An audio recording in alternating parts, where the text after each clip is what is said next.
Pues el día de hoy vamos a retomar un poco algunas de las cuestiones que se plantearon en la semana pasada y también un poco de las actividades que ustedes desarrollaron. Precisamente esas actividades que ustedes desarrollaron en lo que son la actividad A, B y C y parte del foro, tenían enlace en lo que se vio en la videoconferencia pasada, que era más que nada entrar a los conceptos generales del curso, que son de diagnóstico socioeducativo, investigación socioeducativa y el concepto de intervención. En esta unidad ya vamos a entrar de lleno en lo que es el diagnóstico, el diseño y evaluación de programas educativos eh, desde el punto de vista socioeducativo y en pantalla ustedes tienen lo que es el esquema de la sesión del día de hoy, una pequeña retroalimentación en lo que son las actividades de la semana 1, ya entrar al contenido de la unidad 2 y hacerles saber cuáles van a ser sus actividades para esta semana. En lo que es la actividad A, era una búsqueda libre. Ustedes se podían consultar las fuentes que consideran pertinentes para buscar los conceptos de diagnóstico, investigación socioeducativa y el concepto de intervención y el de realidad social, ¿no? Y las dimensiones de lo que es la realidad social. Eh, Ahí en esa actividad, la mayoría de ustedes, como les digo, subió el trabajo en forma y nada más la única observación que creo que le hice a la mayoría fue la cuestión de las fuentes de consulta, la descripción, la identificación adecuada, ¿no? De las fuentes, no solamente el enlace a la página web. Y en cuanto a la actividad B y C, recordarán, fueron dos lecturas. La primera de ellas era sobre las problemáticas socioeducativas en la infancia y en la juventud contemporáneas. Y la segunda era sobre ya entrar a lo que es el diagnóstico y el diagnóstico socioeducativo como herramienta para estudiar la realidad social, algo así, no recuerdo bien el título, pero por ahí va. Respecto a la primera de las lecturas, como les digo, algunos de ustedes estuve revisándolos así brevemente, pero quisiera que me comentaran ustedes sobre la pregunta de reflexión de esa primera lectura. Ahí buscaba yo que las problemáticas que describía la lectura, de alguna manera ustedes hicieran un comparativo con la realidad o el contexto de nuestro país. Eh, Me gustaría la participación de unas 2 o 3 personas para... Profe, yo la estuve viendo y sí, la verdad, por ejemplo, los grandes problemas que ha enfrentado la niñez, y en este caso donde resaltaba que desde el momento en que la mujer entra al desarrollo económico,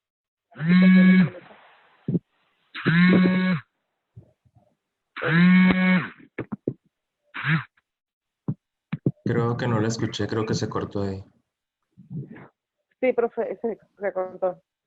Y las situaciones que se viven en Colombia Sí, son muy similares a las que se viven en México, la verdad. similares. Porque sí, por ejemplo, yo en un momento estuve en un programa llamado en CONAFE, y los grupos de familia vivían hermanos, tíos juntos y todo eso, y realmente afectaba a los niños porque no podían identificar lo que es el deber de papá. O sea, no fácilmente ellos pues, podían tener una figura paterna muy definida porque vivían en una familia nuclear, como se dice luego, donde estaban todos juntos y no podían ellos tener una definición de lo que realmente era su papá.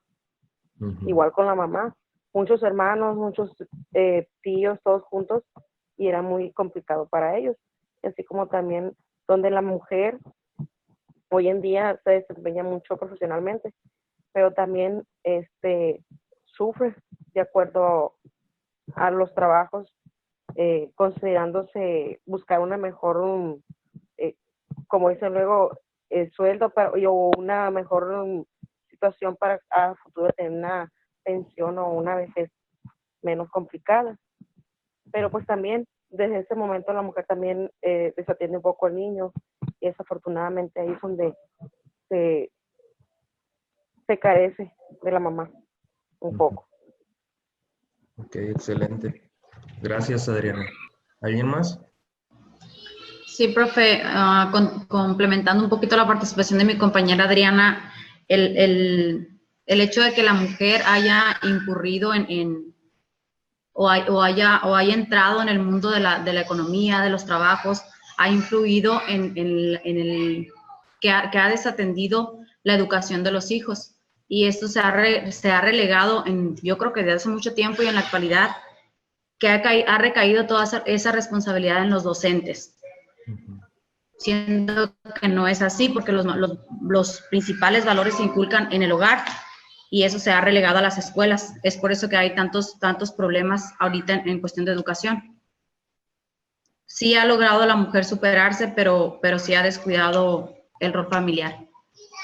Okay. Y eso es no nada más en Colombia, sino en México, y creo que en todas partes, yo creo, del mundo se ha dado este problema. Y sí deberíamos de considerar un poco las mujeres, y esto también ha influido en que ellas mismas ya no quieran tener familias tan grandes. Ahorita regularmente es 1, 2 hijos máximo, 3 por familia, por lo mismo. Okay, yo creo que ahí eso es uno de los puntos principales, ¿no? Que resaltan en la lectura, ¿no? Porque... Sí, que disminuyen las familias, pues son más pequeñas en estos tiempos. Algo que pudiera parecer tan simple como el hecho de que una mujer salga al mundo laboral, cómo ha cambiado toda la estructura social, todas las dinámicas de las relaciones sociales, ¿no? Y ahí es donde entramos a observar cómo ha influido ese simple hecho de que la mujer salga a laborar, cómo ha redefinido el ámbito político, el ámbito económico, el ámbito social, el ámbito cultural, porque una de las cosas que mencionan en la cuestión cultural, cómo observamos antes a la mujer, cómo observamos antes a la estructura familiar, ¿no? Y que eso se ha ido redefiniendo con el paso del tiempo por esa simple situación. ¿Alguien más le gustaría participar? Yo, profesor, buenas noches. Buenas noches. Buenas noches. Adelante. Pues yo, bueno, ¿quién? Usted, Jenny, y luego yo. Okay. Yo uno de los puntos que encontré creo yo, de la idea central para mí fue la universalización de los valores, de los derechos, perdón, de los niños, cómo a partir de entonces ya los niños y jóvenes son el centro de atención de la sociedad, escudándose en esos derechos que tienen. Uno de los puntos que me llamó la atención de la lectura es cómo dice que ahora los jóvenes y niños se sienten los reyes del hogar, quitando la autoridad a los padres. Y mucho de ello influye con esto que están comentando ahorita, que como madres trabajamos. Me incluyo porque yo también soy madre y pues trabajo prácticamente todo el día. Entonces, cuando llego a mi casa, yo, ¿cómo voy a llegar ordenando a los niños, haz esto, haz lo otro? Al contrario, quiero llegar, que se sientan bien. Entonces, prácticamente les damos todos, no queremos recompensarles ese tiempo que no estamos con ellos, y les estamos quitando a los niños el derecho a que sean personas responsables, a que como niños también tienen derechos, pero también tienen sus deberes en la casa. Y si yo trabajo, ellos también deben de poner su granito de arena, tener responsabilidades dentro de la familia. Ahí mismo van incluidos los valores en esas responsabilidades. Entonces, es como nosotros como personas, como madres trabajadoras o como padres ausentes, estamos dándole prioridad a nuestros hijos, como que ya no tener nosotros autoridad con ellos, algo así le entendí yo a la lectura, cómo ha ido cambiando y modificando. También por esto de los valores, derechos, que ya el maestro ya no puede hablarle tan duramente al alumno. ¿Por qué? Porque hoy está dañando mis derechos y en eso se escudan ahora los niños.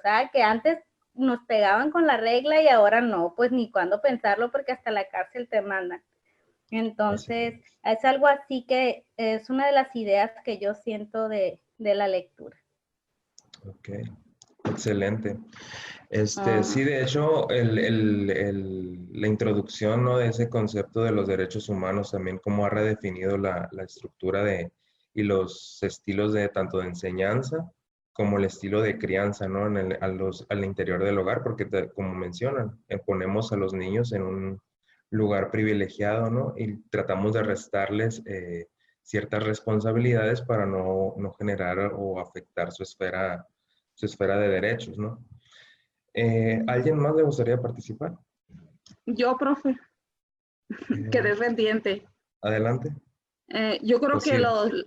sí, los problemas, como decían, contemporáneos que surgieron o la lectura decía de Colombia y cómo relacionarlo aquí en México, como lo mencionan mis compañeras, yo creo que ahorita no viene siendo un problema contemporáneo, sino son problemas de los niños y adolescentes actuales y que se ha globalizado en todas las partes de nuestro planeta. Y ahí menciona pues 3 o 4 factores, perdón, los cuales ya han mencionado, y para hacer mención, el primero, como dice, de la reconstrucción de la familia, que cada vez son más pocos los miembros que integran una familia. En los años pasados, pues como dice la lectura, eran hasta 10 hijos. A mí me tocó que mis abuelos o bisabuelos tenían hasta más de 10 hijos, y ahorita en la actualidad no queremos tener 3 hijos, ya la verdad son bastantes. En lo personal tengo 2, pero actualmente casi todos mis conocidos tienen 2, máximo 3, entonces hasta un hijo. Entonces eso ha afectado también. Igual el siguiente punto, que es el de la madre trabajadora, pues viene a raíz de lo que viene siendo la igualdad de género. ¿Por qué? Porque las mujeres también tenemos el mismo derecho al hombre de salir a trabajar y llevar el sustento al hogar. Pero a raíz de eso, de la mujer que ha trabajado, pues se han descuidado el ámbito familiar, más que nada se ha descuidado al niño, y como consecuencia de nuestra, por así decirlo, desatención a nuestros hijos o a los infantes, queremos sustituirlos con regalos o con tabletas o celulares, y que ha repercutido también y que está comprobado pues en la educación de ellos, en su comportamiento, ha generado violencia. Entonces es otra problemática que en lo personal se me hace un detonante fundamental para los problemas que se están viviendo actualmente de los niños y adolescentes. Y el siguiente, pues, es como dice el de la educación, y como lo marca la UNESCO, que la educación no solo es como se pensaba anteriormente, que nada más era en el ámbito escolar, por así decirlo, en la escuela, sino que la educación en toda nuestra vida podemos aprender, y en todos los lugares y ámbitos. Y el último factor de las problemáticas, pues es como ya lo mencionaron las compañeras, que es el de darle a los niños la jurisdicción o reconocerlos como sujetos de derecho. Y como lo menciona la lectura, al reconocerlos como sujetos de derecho, se le está dando a los niños la información de todas las leyes que los protegen ante determinadas acciones, pero ellos solo, como niños y adolescentes, solo agarran lo que a ellos les conviene y nada más de esos derechos, y no la cuestión de hacerse responsables o de los deberes que tienen, porque todo derecho tiene un deber o una obligación para que se correlacione. Entonces, desde ese punto de vista, pues los niños y adolescentes se han valido de eso para cometer, como ahí lo menciona la lectura, cometer algunas faltas o otras problemáticas que ha sustituido todo esto, por ejemplo, la drogadicción, la violencia, entre otros puntos. La verdad, a mí me pareció muy bonita y muy importante. En lo personal me dejó mucho esta lectura, y así lo veo en mis compañeras también por sus comentarios. Ok, muchas gracias. Bueno, yo creo que lo importante aquí es resaltar de la lectura, el objetivo que tenía la lectura era precisamente eso, ¿no? Que nos diéramos cuenta de cómo estamos nosotros envueltos, digamos, en una serie de dinámicas y en una serie de esferas que están en constante vínculo, ¿no? Esas esferas que se refieren a las diversas dimensiones en que percibimos la realidad, ¿no? Que también era uno de los puntos de la segunda lectura, la definición de lo que era la realidad social, y las dimensiones que la componen, la política, la económica, la cultural. Todas esas esferas o características que tiene la realidad están interactuando constantemente, y una modificación en una genera alteraciones en el resto. Entonces, así, por ejemplo, si nosotros cambiamos la forma como percibimos o cómo la mujer se percibe a sí misma y dice, yo tengo el derecho de salir a laborar de la misma manera que lo hace el hombre, como el simple hecho, ese simple fenómeno reconfigura totalmente el resto, ¿no? Las políticas, la normativa, las leyes, y cómo a través de esas redefiniciones tienen incidencia dentro de lo que es el contexto académico, ¿no? El contexto ya en concreto de una determinada institución educativa o un determinado grupo social o una comunidad o la sociedad o grupos ya numerosos de individuos. En cuanto a la actividad del foro, era una reflexión sobre la importancia de la investigación y su rol como docentes en el nivel preescolar.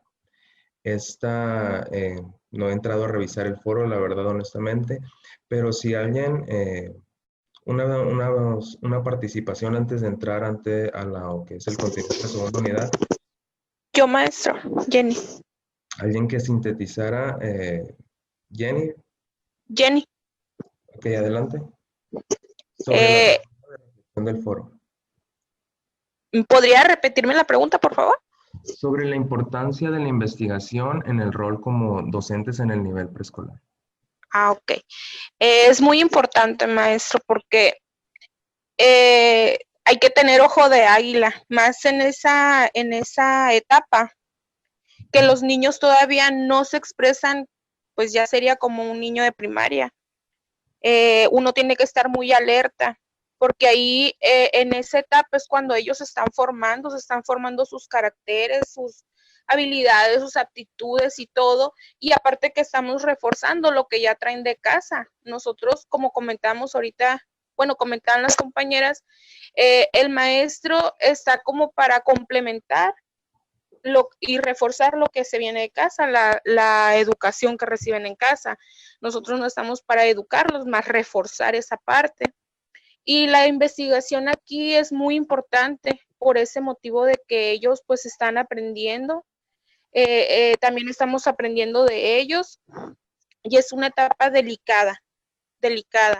Y yo en lo personal pienso que como docente, no nomás en preescolar se debe utilizar la investigación. En esta carrera siempre va a haber algo diferente que observar.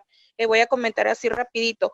A mí, yo tuve experiencia en primaria, entonces me llevaron a un niño para quinto grado, ya casi para finalizar el ciclo escolar. Los habían expulsado de otra escuela, pero pues yo lo tenía como todo el mundo decía, y la comunidad decía que eran unos niños groseros, vagos y todo eso. Y pues así los miraba yo, pero en realidad no los conocía. Entonces el niño ese que estaba en quinto grado no sabía ni agarrar el lápiz, no sabía ni su nombre, no conocía las letras. Y yo decía, bueno, pero ¿por qué? Es que no sé, me decía el niño, y se quedaba callado. Lo dejé y en una semana lo estuve observando. Primero se escondía en el suéter cuando yo empezaba a dar la clase. Se escondía en el suéter, en la camiseta, en lo que trajera. Decía yo, ¿qué tiene? ¿Qué tiene? Y se tapaba los oídos y así. Total que me fui ganando su confianza, y él me fue diciendo poco a poquito que él no sabía nada porque todo el tiempo los maestros le dijeron que era un marciano y él se sentía así. como un marciano y pasó. Yo mucho decía que yo lo quería dejar ahí en 5º grado, pero ya ve que ahorita no se pueden reprobar a los niños y no se pudo hacer nada. No pude avanzar mucho con él y sí me preocupaba mucho, pero aprendió de otras formas. Lo tuve que pasar a la secundaria porque estuvo 6º conmigo también. Pero a partir de la observación me di cuenta que en él había muchas necesidades. Tartamudeaba, sus papás no se daban cuenta, no tenía madurez en sus manitas para agarrar lápiz y ya estaba en 5º grado.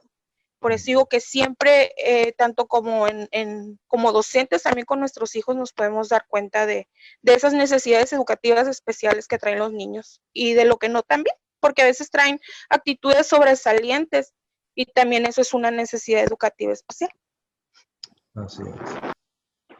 Así es, y así como lo menciona, podemos nosotros observar tanto a nivel individual, en particular de una persona o ya en la forma, en la observación del grupo o de ya de la institución en sí, las dinámicas, ¿no? Cómo se comportan, tanto a nivel individual como a nivel colectivo. Y esos comportamientos siempre van a ser reflejo de lo que viene de fuera, ¿no?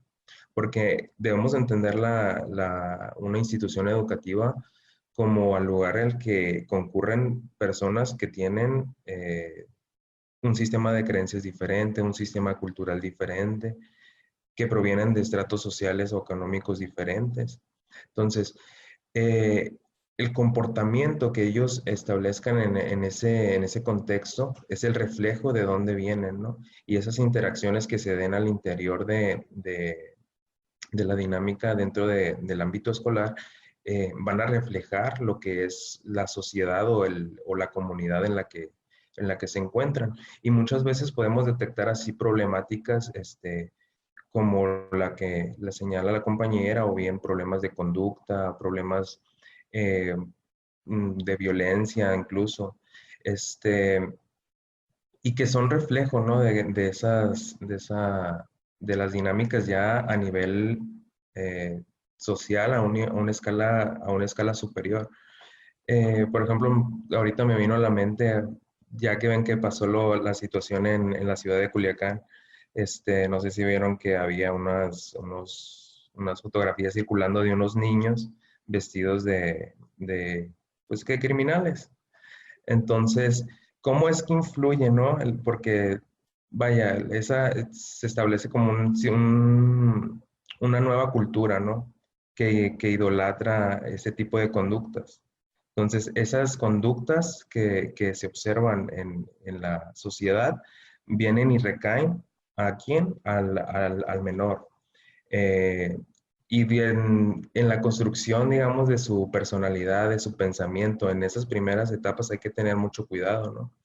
¿Por qué? Porque lo que le podamos decir nosotros va a influir por el resto de su vida. Entonces, el hecho de que ustedes apliquen estas herramientas como lo que es el diagnóstico, como lo que es la investigación, los va a hacer que tengan esa visión, ¿no? Esa visión de ser constantes en la observación de los fenómenos, no solo en el ámbito escolar, sino de los fenómenos ya en las comunidades en las que intervienen, en las que ustedes trabajan. Y bueno, yo creo que con eso podríamos cerrar lo que es las actividades de la semana pasada, y en la pantalla ustedes de manera así muy general tienen el contenido de la unidad 2. Se ve mucho, pero no es tanto. Vamos a tratar de abordar la mayor parte de los puntos aquí, y el resto lo van a abordar a través de las actividades en la semana.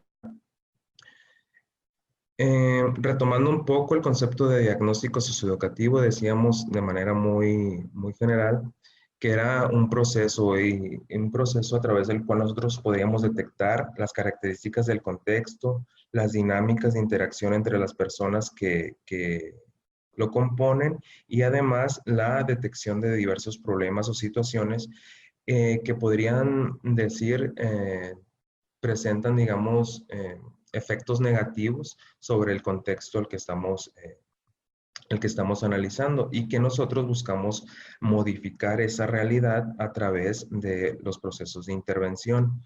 Mencionábamos que el diagnóstico era esa primera fase del proceso de intervención y que siempre buscábamos nosotros aquí establecerlas, identificar esas problemáticas y buscar posibles soluciones. Las etapas así en manera muy puntual, les mencionamos que eran 5: la identificación del problema, la elaboración de un plan de diagnóstico, recoger información del contexto y procesar la información recogida y socializar resultados. Mencionábamos que estas etapas coincidían con lo que eran las etapas de cualquier investigación, las fases conceptual, la de planeación y diseño, la fase empírica, analítica y la fase de difusión. Quise retomar esto porque en una de las actividades que van a realizar ustedes es básicamente la proyección de un documento a través del cual ustedes van a elaborar un diagnóstico. Nada más van a hacer una planeación de un posible diagnóstico de algún contexto socioeducativo.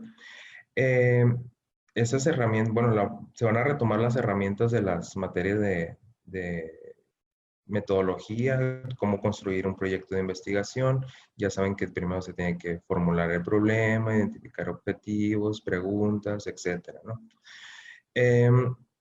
También el proceso de intervención educativa. Tanto el proceso de diagnóstico como investigación educativa y el de intervención son parte de lo que es el proceso de... Son conceptos que están vinculados y que reflejan diferentes etapas de un mismo proceso. El proceso de intervención lo podríamos dividir en el diagnóstico y ya en el de investigación, ¿no? ¿Y cuáles son sus etapas? El diagnóstico, intervención, seguimiento y evaluación. Nosotros en lo que es esta unidad vamos a desarrollar, como les digo, una pequeña planeación de lo que va a ser un diagnóstico. Y el seguimiento y la evaluación nada más vamos a entrar a lo que es el análisis de cómo se desarrollaría esos procesos. No iríamos a aplicarlo realmente a una comunidad en específico. Pero de aquí debemos retomar lo que es el concepto de intervención socioeducativa, que no es más que el configurar nosotros acciones que permitan la modificación de ciertas situaciones que resultan problemáticas en un determinado contexto. Y que, bueno, que esas problemáticas o situaciones tienen incidencia dentro de lo que es el ámbito escolar en cuanto a nivel de desempeño y en cuanto al nivel de desarrollo. Estos conceptos nada más los retomo así breve. Ya ustedes profundizaron en las actividades de la semana pasada. Y para entrar a lo que son el contenido ya de esta unidad, me gustaría que me dijeran qué es una necesidad o qué entienden por necesidad.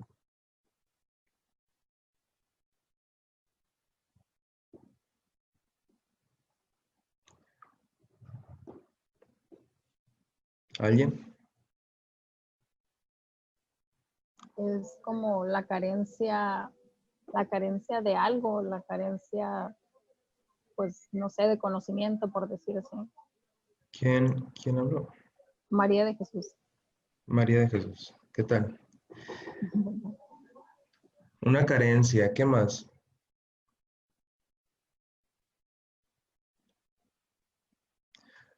Bueno, ¿por qué es importante este concepto? Cuando nosotros buscamos analizar un determinado contexto y lo hacemos con el objetivo de modificar una determinada realidad, es porque nosotros detectamos lo que es una necesidad, ¿no? Una carencia de algo, necesidad de cambiar lo que estamos observando.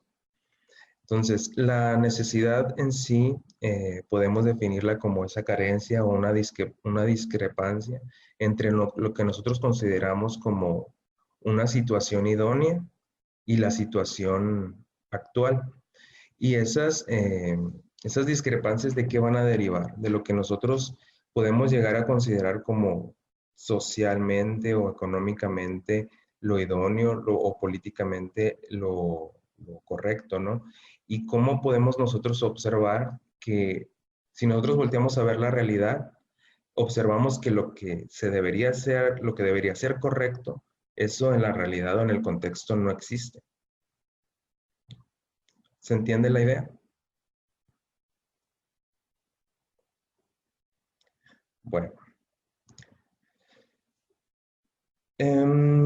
Hablando de necesidades, ¿de qué tipo pueden existir? Pueden existir ambientales, de salud, vivienda y socioeducativas. Las que nos interesan a nosotros son las últimas, las socioeducativas.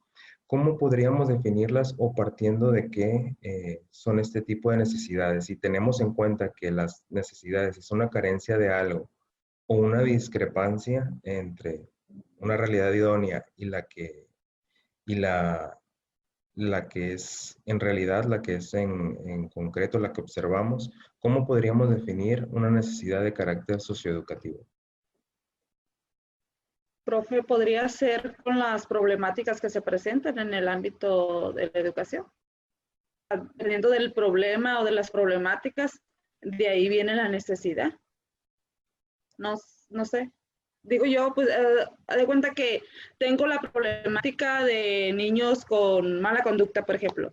¿Y cuál es la necesidad que yo como docente tengo que hacer ante esa problemática en específico? Por ejemplo, la necesidad de platicar con los padres de familia, de hacer reunión, de hacerles saber que esa conducta no es la correcta. No sé, es un ejemplo. No sé si a eso se refería. Sí. Yo, maestro. No, adelante.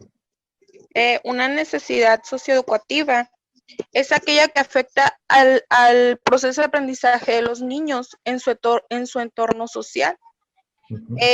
Por ejemplo, una necesidad socioeducativa podría ser un problema de conducta que esté interfiriendo en su proceso de aprendizaje. Podría ser un déficit de atención, un trastorno. Luego también podrían ser, hay otras necesidades educativas de audición, de visión, como la que platicaba hace rato, intelectuales. Y así nos podríamos ir porque hay unas que saltan a la vista y hay otras que no, pero que siempre están como barreras de aprendizaje en los niños. Igual, un niño con actitudes sobresalientes también es parte de una necesidad educativa especial. Ok. ¿Alguien más? Podría ser también, profe, pues la pobreza, que el niño no vaya bien alimentado a la escuela, porque eso ya no le permitiría aprender correctamente, le estaría afectando en su desarrollo físico, tanto emocional del niño. Yo creo que esa también sería una necesidad socioeducativa desde mi punto de vista. Así es. Alexis, ¿también? ¿Quieres participar? Sí, iba a hacer el comentario que hizo mi compañera acerca de lo que es, por ejemplo, este concepto que es muy importante, que es la pobreza, ya que se mezcla la sociedad, o sea, el entorno en el que vivimos, que es una sociedad, y ya en esto pues está por inercia la educación en este concepto únicamente. Es lo que iba a decir, lo que dijo la compañera. Así es, o sea, son el tipo de necesidades en el que, como mencionábamos, ¿no? Esas esferas que existen dentro de la que es la realidad, la política, la económica, la social, la educativa. O sea, son muchas las realidades que existen y que podemos observar, ¿no? Y partiendo de una característica en específico. Entonces, en las necesidades socioeducativas, las esferas tanto social como educativa se mezclan, ¿no? Son esas necesidades que surgen a partir de esa vinculación. No podemos observar, digamos, como dice Jenny, las de carácter cognitivo, ¿no? Pero, o bien aquellas que derivan de la eficiencia o eficacia del desarrollo determinado, cómo se atienden esas necesidades especiales. Pero este tipo de necesidades socioeducativas derivan de esa vinculación de esas dos dimensiones, no precisamente de carácter psicológico o cognitivo, sino que derivan de las relaciones sociales, de la interacción social más que nada. Y ¿cuáles son sus características? Como les decía, no son de carácter cognitivo, se basan o entran dentro de lo que son los contextos sociales, económicos, políticos y culturales, toman esos 4 componentes. Derivan de las relaciones sociales y parten de la participación social del sujeto con su entorno. Era lo que mencionábamos, por ejemplo, ahí las conductas de un niño que tenga, por ejemplo, una conducta de violencia, ¿de dónde está aprendiendo eso? De su entorno, ¿no? Quizás de su entorno más próximo, como es el núcleo familiar, o bien del entorno ya dentro de su comunidad. También tienen en consideración la existencia de los derechos humanos, ¿no? Aquí se retoma un poco lo que mencionaban de la lectura, ¿no? Ese componente de los derechos que parten de la dignidad humana, ¿no? Y que influyen en la reconfiguración de la sociedad, y que nos presentan un ideal de lo que debería ser la realidad, o cómo debe de ser los derechos que tenemos en general todos, ¿no? Como seres humanos, y en particular los niños. Entonces, aquí si contrastamos, ¿qué sería una necesidad socioeducativa en este sentido? Lo que marca la normativa que debería de ser, que debería contar el niño, que debe de tener acceso, por ejemplo, a una buena alimentación, a una buena escuela, etcétera, y lo que nosotros observamos, ¿no? Esa discrepancia o diferencia entre lo que se dice y lo que se hace. Y bueno, en cuanto a una tipología de necesidades o clases de necesidades que existen, tenemos 2 clasificaciones: las percibidas y las no percibidas, y dentro de las percibidas encontramos las expresadas o manifestadas y las no manifestadas.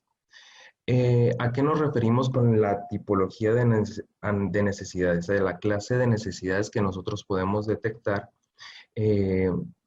dentro de las clasificación general. Hace un momento mencionamos que pueden haber necesidades de carácter ambiental, de vivienda, y las socioeducativas, que son los de nuestro interés.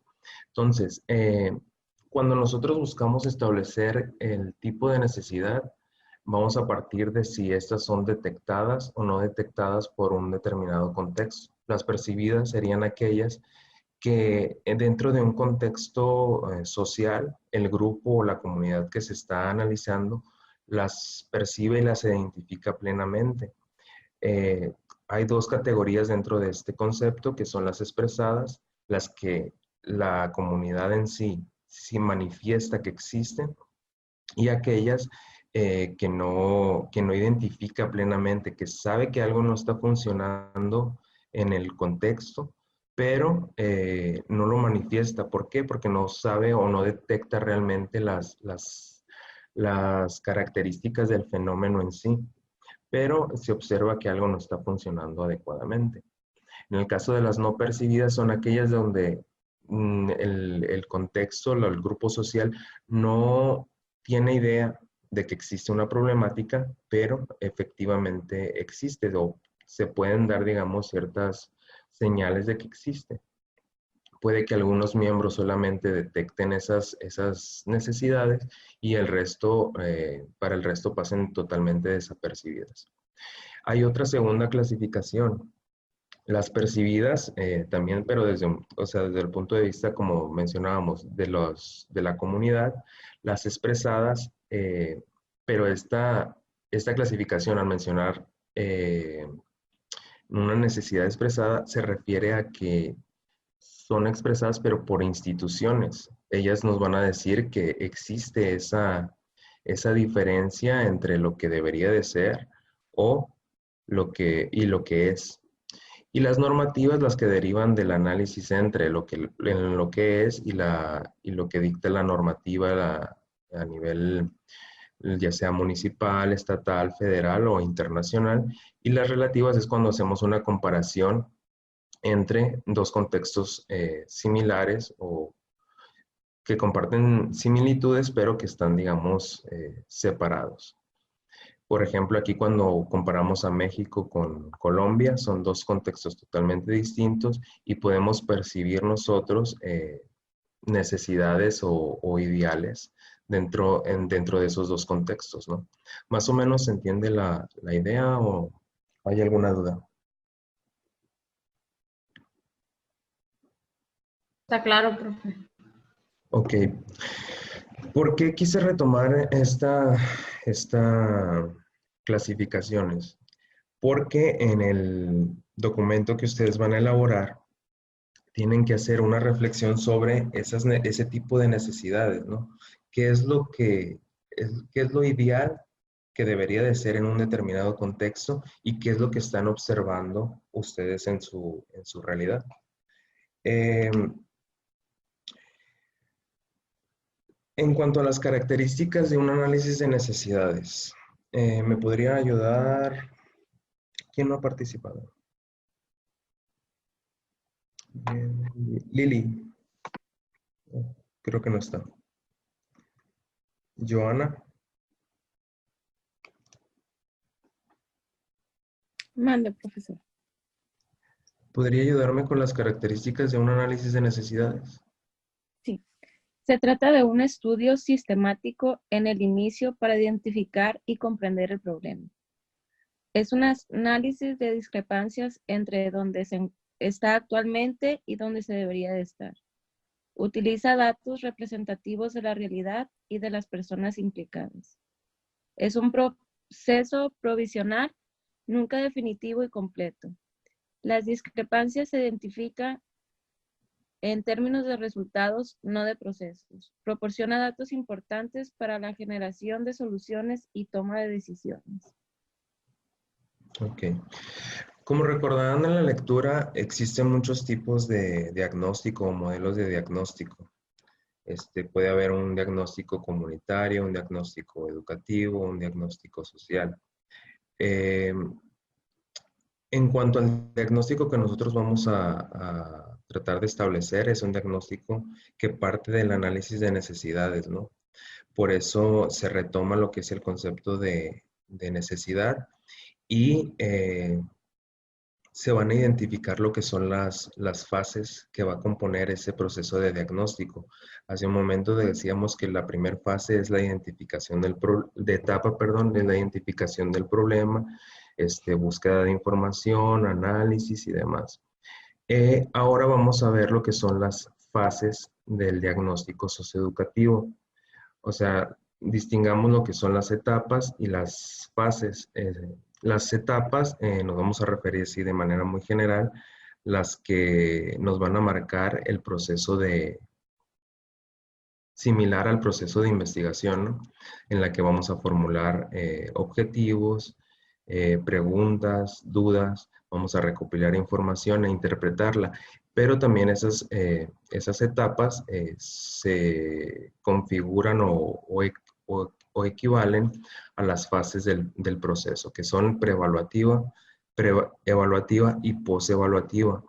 En la primera de las fases, que es la preevaluativa, es el primer acercamiento que vamos a hacer al entorno y va a partir de los conocimientos previos, de las observaciones iniciales y datos que provengan de diversas fuentes, como pueden ser noticias, reportes, estudios anteriores que se hayan hecho en el mismo sentido y la identificación de los actores implicados. Y vamos a establecer lo que son las técnicas e instrumentos que vamos a utilizar para nuestra recopilación de datos, como pueden ser de carácter cuantitativo o cualitativo. En esta fase, ¿qué es lo que van a realizar ustedes? En su actividad del día jueves, van a reflexionar acerca del entorno en el que se desempeñan. No he definido, bueno, no sé si les mencioné en la primera sesión que la materia en sí pues quedaría en algo de carácter teórico, ya que no conozco realmente los contextos en los que ustedes se desenvuelven. No sé si ya están trabajando en alguna institución educativa y pueden realizar la aplicación de práctica, ¿no? de estas herramientas.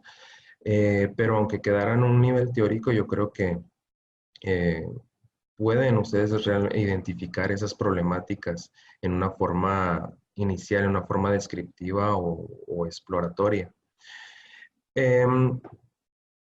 La fase evaluativa, que sería la segunda fase que van a desarrollar, ¿cuál es el objetivo principal? Una vez de que ustedes ya han establecido ese diseño de diagnóstico, ese documento en el que ustedes ordenaron sus ideas para identificar el problema, plantearse objetivos, establecer una metodología, establecer los instrumentos de recolección de datos y la forma en cómo van a interpretar esos datos, ya entran en la aplicación de las técnicas, de esos instrumentos que les van a permitir obtener información de su entorno, y una vez de que ya los apliquen van a entrar en un proceso de análisis e interpretación en el que ustedes van a establecer conclusiones y esas conclusiones van a ser una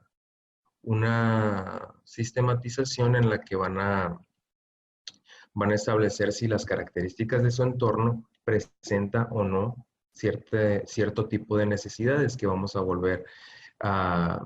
volviendo a la clasificación, van a definir si esas necesidades son percibidas por el contexto o no son percibidas, o bien si estas necesidades son del tipo aquellas que derivan de la normativa o aquellas que parten de la comparación de dos entornos diferentes, pero que comparten ciertas características. Y tras esa identificación de necesidades, ¿qué es lo que se hace? Se entra en lo que es el diseño de un proyecto de intervención. Es decir, si yo estoy diciendo en mi proceso que existe tal o cual necesidad, ¿de qué manera yo voy a cambiar esa realidad? ¿Qué estrategias voy a diseñar para mejorar? Eso ya entraría en lo que sería la tercera fase, que es la fase post-evaluativa. Pero para definir esas estrategias, esa estrategia de intervención, tenemos que priorizar los tipos de necesidades que existen, porque muy posiblemente en nuestro estudio, en nuestro diagnóstico, establezcamos no solo un tipo de necesidad, sino varios tipos de necesidades. Y bueno, partiendo de esa premisa, ¿qué es lo que vamos a hacer? Nosotros vamos a definir cuál de ellas es más relevante o cuál es más urgente atender. Por ejemplo, si pusiéramos o comparáramos una necesidad que derivara de carácter económico a una necesidad de carácter, no sé, social, o sea, de esas dos dimensiones, ¿cuál sería más relevante? Si lo aplicáramos a una problemática ya dentro de un contexto socioeducativo. O sea, si dividiéramos esa realidad que nosotros observamos, partiendo de las dimensiones que se puede observar la realidad, ya sea económica, política, social, cultural, ¿cuál de esas dimensiones es la que a ustedes le pareciera más relevante? Pues, dependiendo del problema, pero yo creo que en todo sería el que más peso tiene, por así decirlo, sería el social, el factor social o la dimensión social. ¿Por qué razón?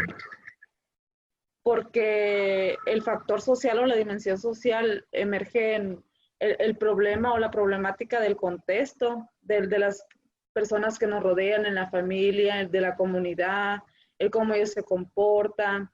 Y yo creo que la dimensión social es la que, de alguna manera, es la que influye en más problemáticas en el ámbito educativo, más que el económico, por así decirlo, o las otras, el cultural, o el ambiental, o el político. Porque en lo social es lo que está, es la relación que nosotros tenemos como docentes o como seres humanos con las demás personas. Entonces estamos inmersos en una sociedad y todo lo que la sociedad haga de alguna forma, sea bueno o malo, va a repercutir en las acciones que nosotros cometamos o hagamos de cierta manera. ¿Alguien más? ¿Coinciden con ella o tienen alguna otra opinión distinta?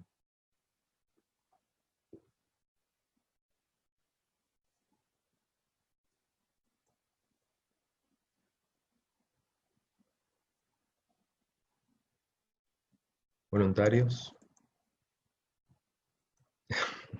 Ok, al azar. Yo considero que sí, y también el cultural, porque en ocasiones las culturas tienen cierta manera de vivir, que están aferrados quizás no muy favorecidos a la niñez ni al desarrollo social ni de la cultura.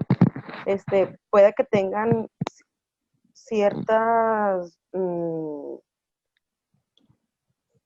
favoritismo en querer permanecer en su cultura y tenerla todavía permanente, pero también influye mucho el comportamiento y ciertos factores que a veces evitan que el niño tenga un desempeño o un desarrollo más en los diferentes aspectos. Ok, gracias. ¿Alguien más?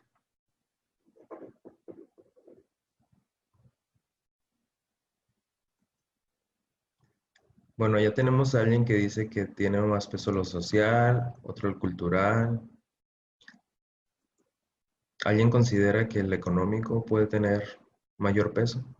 Yo digo Sí, que yo también digo que lo económico. ¿Por qué? A ver, ¿quién dijo yo? ¿María? Profe, sí, lo que pasa es que considero que lo económico, porque si ya lo planteamos ya de manera real, el mayor índice de deserción o incluso de falta de educación es precisamente por la parte económica, porque las personas tienen otras necesidades, ahora sí que otras carencias. Y, por ejemplo, hemos visto incluso a muchos niños de muy baja edad trabajando en el campo. Entonces yo creo que el económico sí tiene un peso fundamental con respecto pues a todo lo que le rodea, ¿no? Al niño desde su nacimiento. Así es. ¿Alguien más? Yesenia creo que iba a participar. sí, yo también creo que tiene mucho peso el económico, porque un niño te puede ir como quieras a la escuela, pero tiene que ir bien comido, cubriendo sus necesidades básicas. Entonces, y un niño que tiene carencias, es un niño muchas veces con la autoestima baja, a lo mejor porque yo voy con mis guarachitos, que me toca ver a niñas con su faldita y con guarachitos, con sandalias que van a la escuela. Yo creo que para mí es el primordial ese, pues, el que de ahí se engloba todo, una comunidad que carece, o una familia que carece en lo económico, prácticamente carece de todo. Profe, al igual también, por ejemplo, la mala alimentación quiere decir que uno tiene que comer siempre ciertas comidas. Y yo creo que el mal uso de alimentación también influye, porque la obesidad que se ve en los niños también les afecta el desarrollo del aprendizaje y todo eso. Entonces, el hecho de no tener conciencia y comprensión de qué es lo que le puede favorecer al niño también tiene que ver. Así es. Y bueno, hablando de otra dimensión, por ejemplo, la política, ¿alguien diría que tuviera mayor peso que el resto? ¿No? ¿Por qué? ¿O hay alguien que diga que sí?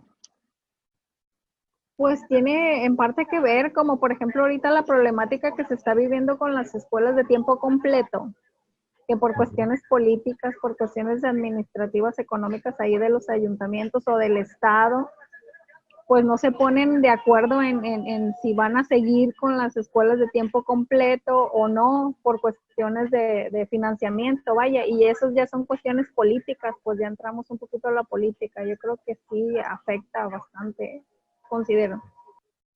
Así es. Pero podríamos establecer dentro de estas dimensiones alguna que tenga mayor peso, así, ya, así como manera de conclusión. Es una pregunta para todos, ¿eh? Anaí, Joana, Lili.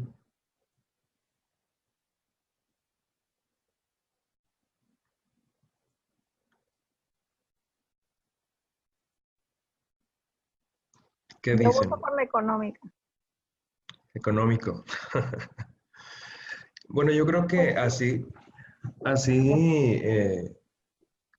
en forma sintética, yo creo no podríamos decir realmente que uno tiene más peso que el otro, ¿no? Como hemos dicho, la dinámica de interacción entre cada uno tiene influencia sobre el otro. Y el establecer uno realmente que tenga mayor peso, pues no resultaría viable, por así decirlo. ¿Por qué razón? Porque si partimos de un contexto eh, determinado, en ese contexto podemos observar que a lo mejor el factor económico resalta más, pero si nos vamos a otro, puede que el cultural resalte más. Y de igual forma el político, o sea, dependería del contexto que estuviéramos nosotros analizando.